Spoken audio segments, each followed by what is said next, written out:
السلام علیکم خواتین و حضرات، آج میں آپ کو جسم و جاں پر ہیبت طاری کرتی ایک خوفناک کہانی سناتا ہوں۔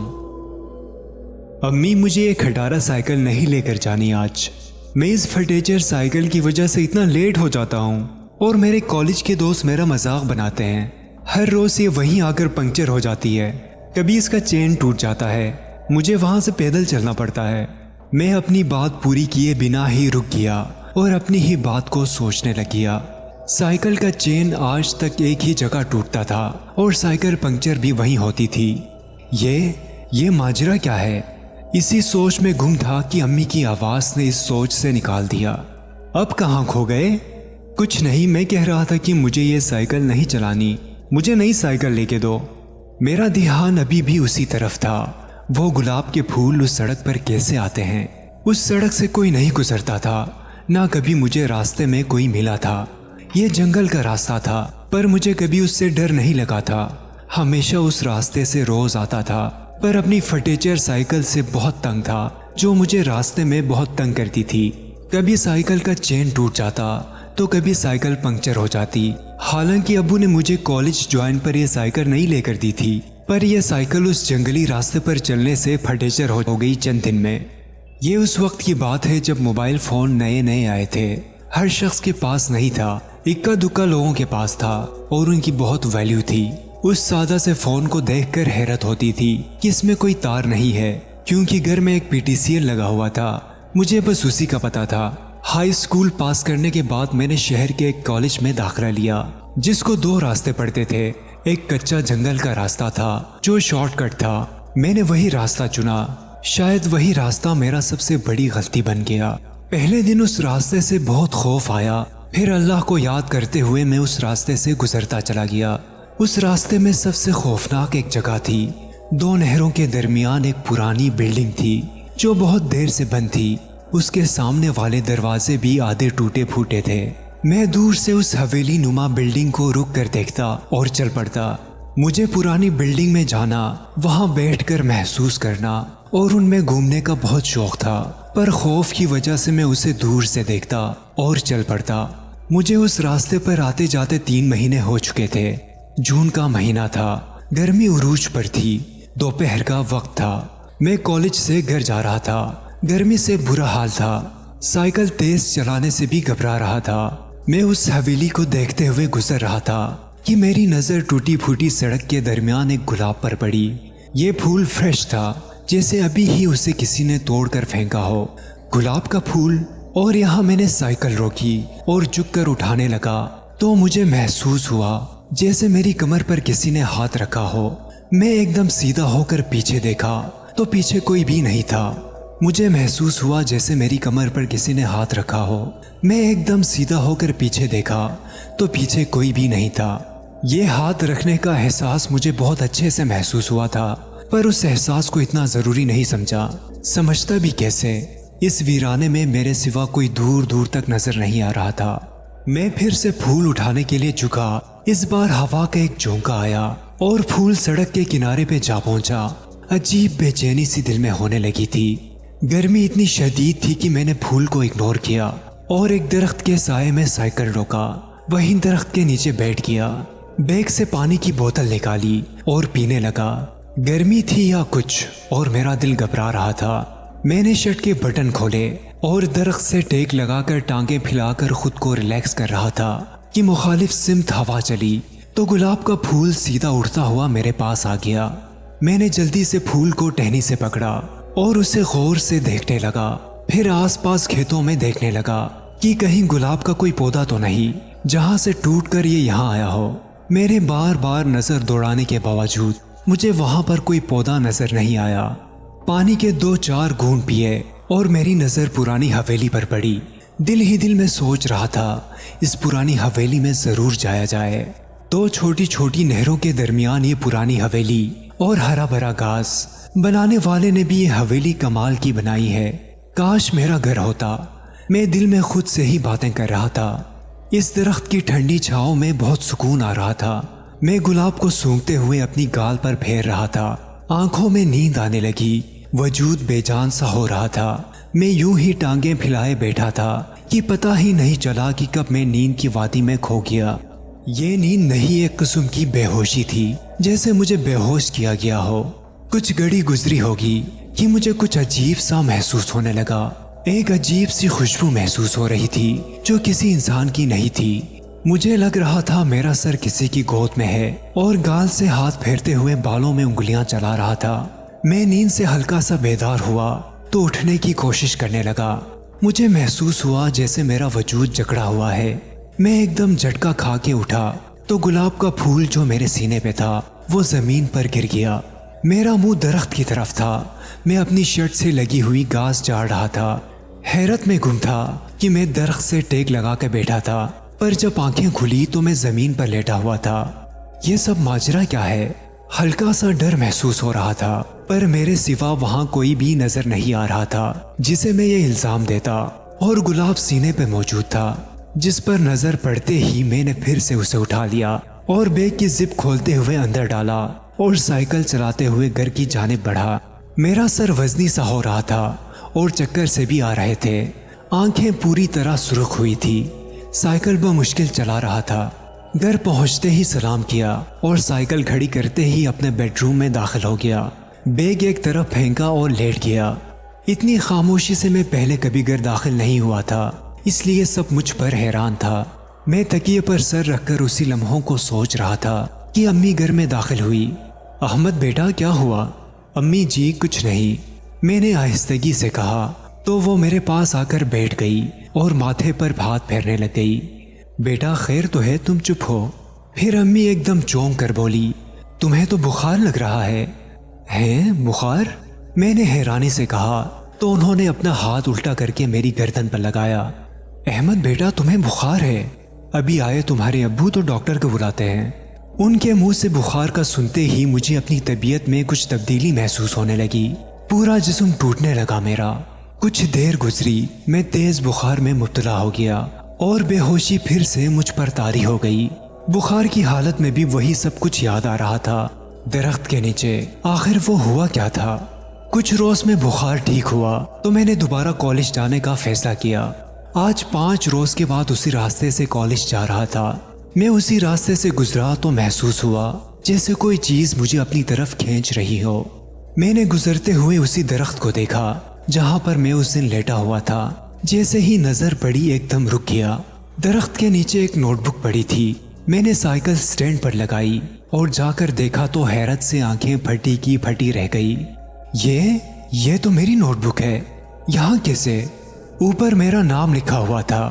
میں نے جلدی سے نوٹ بک کو بیگ میں ڈالا اور کالج کی طرف بڑھنے لگا۔ میں بہت لیٹ ہو چکا تھا۔ سارے راستے انہی سوچوں میں گم تھا۔ پہلے وہ نیند کا واقعہ، اب نوٹ بک۔ یہ سب سچ ہو رہا ہے یا میرا وہم ہے؟ خود سے سوال کرتا اور پھر میری سوچ ختم ہو جاتی۔ کلاس میں بیٹھے وہی نوٹ بک بیگ سے نکالی اور کھول کر سامنے رکھ دی۔ ہوا سے نوٹ بک کے پیج خود ہی الٹنے لگے۔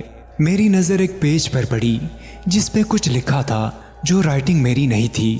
میں جلدی سے نوٹ بک گود میں رکھ کر ورقے الٹنے لگا۔ پھر وہ پیج نکالا جس پر لکھا ہوا تھا، اپنی چیزوں کی حفاظت کیا کرو، بہت لاپرواہ ہو۔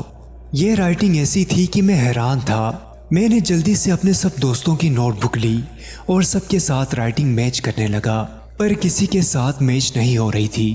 میں نے پیج نکال کر سب کے سامنے رکھ دیا۔ بتاؤ یہ کس نے لکھا ہے؟ سب نے نام میں سر ہلا دیا اور حیران ہو کر مجھے دیکھنے لگے کہ ہم کیوں لکھیں گے۔ سب دوست بے خبر تھے کہ آج کل میرے ساتھ بہت عجیب ہو رہا ہے۔ یہ بنجر راستہ مجھے نئی امتحان میں ڈال رہا تھا، پر مجبوراً مجھے اسی راستے سے آنا جانا تھا۔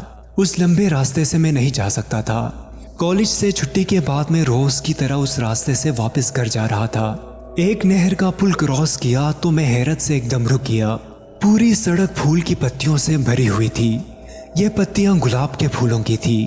یوں لگ رہا تھا جیسے کسی کے استقبال کے لیے پوری سڑک سجائی گئی ہو۔ میں نے سائیکل پیچھے ہی روک کر نیچے اترا اور سائیکل سٹینڈ پر لگا کر حیرت سے ادھر ادھر اور ان پتیوں کو دیکھ رہا تھا۔ آگے بڑھنے کی ہمت ہی نہیں ہو رہی تھی اور دھوپ ایسی تھی کہ کھال جل رہی تھی۔ ذہن میں عجیب خیالات جنم لے رہے تھے۔ کہیں یہ پھول